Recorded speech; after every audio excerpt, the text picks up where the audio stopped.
अस्सलामु अलैकुम वरहमतुल्लाहि वबरकातुहु। बिस्मिल्लाहिर्रहमानिर्रहीम।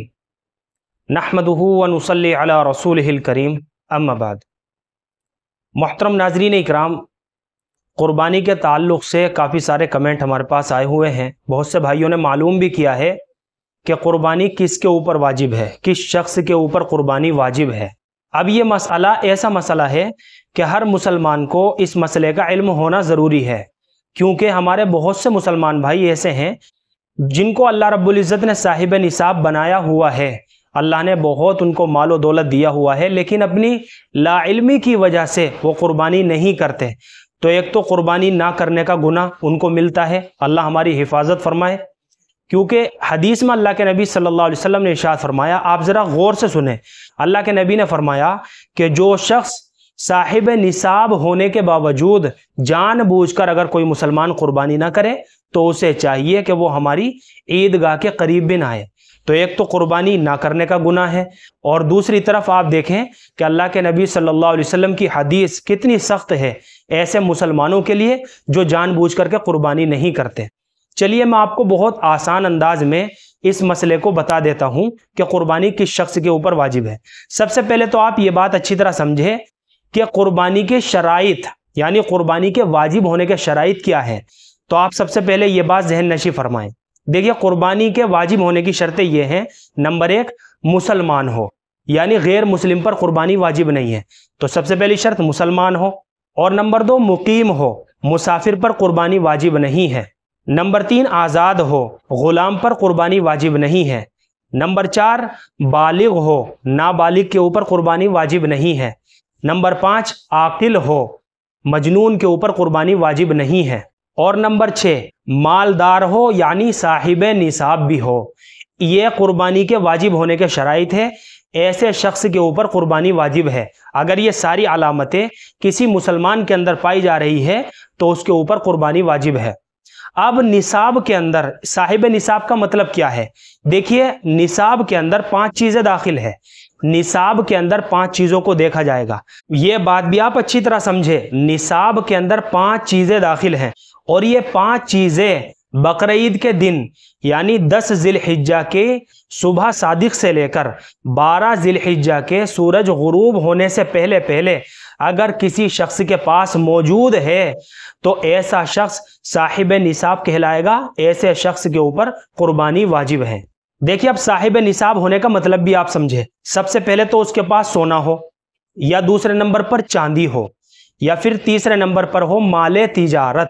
देखिए, तिजारती माल का मतलब ये है कि जो भी चीज़ आपने बेचने की नीयत से खरीदी हो, जो भी चीज़ आपने बेचने की नीयत से खरीदी हो, कोई प्रॉपर्टी आपने बेचने की नीयत से खरीदी हो, या दुकानदार की दुकान में जितना भी सामान पड़ा हुआ होता है वो सब बेचने की नीयत से खरीदा होता है।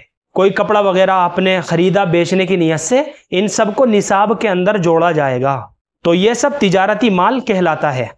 तो ये 3 चीज़ें हो गई, सोना, दूसरे नंबर पर चांदी, तीसरे नंबर पर माले तिजारत, और चौथे नंबर पर है नकद रकम, यानी कैश अमाउंट जो आपकी जेब में हो या फिर बैंक में हो। और 5वीं चीज़ है ज़रूरत से ज़ायद सामान।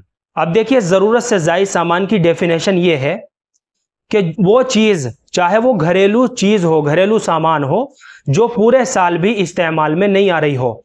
कोई कपड़ा वगैरह हो, या कोई बर्तन हो, डिनर सेट वगैरह हो, या कोई प्रॉपर्टी जो ना आपने किराए पर दी है और ना आप उसमें रहते हैं, तो ये भी ज़रूरत से ज़ायद है।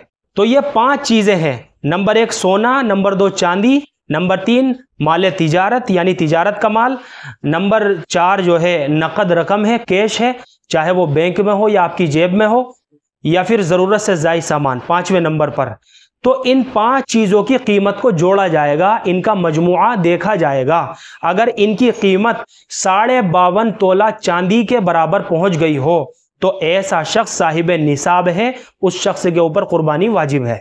इसको और आसानी के साथ समझें, अगर इन 5 चीज़ों में से कोई भी 4 चीज़ या 3 चीज़ या 2 चीज़ या फिर 1 चीज़ भी अगर किसी के पास है 52.5 तोले चांदी के बराबर, इतनी कीमत अगर किसी के पास है 10 ज़िलहिज्जा की सुबह सादिक से लेकर اور 12 ذی الحجہ کے سورج غروب ہونے سے پہلے پہلے اگر کسی شخص کے پاس یہ چیز اتنی چیز موجود ہے، اتنا مال موجود ہے، تو ایسے شخص کے اوپر قربانی واجب ہے۔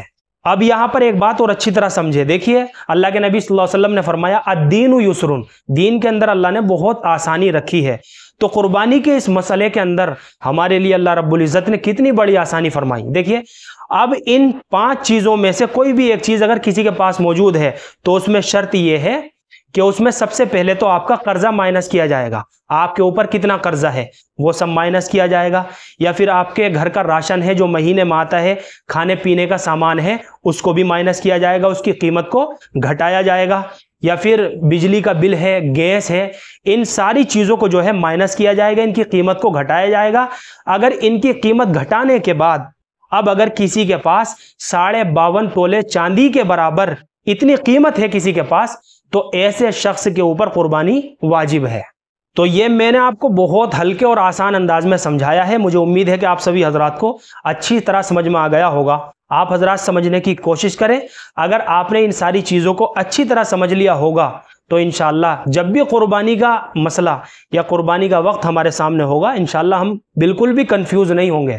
تو اگر اللہ نے آپ کو صاحب نصاب بنایا ہے، مال و زر دیا ہے، تو آپ قربانی ضرور بھی ضرور کریں، کیونکہ اللہ کے نبی صلی اللہ علیہ وسلم کی ایک حدیث ہے کہ قربانی کے دنوں میں اللہ رب العزت کو قربانی سے زیادہ کوئی عمل محبوب نہیں ہے۔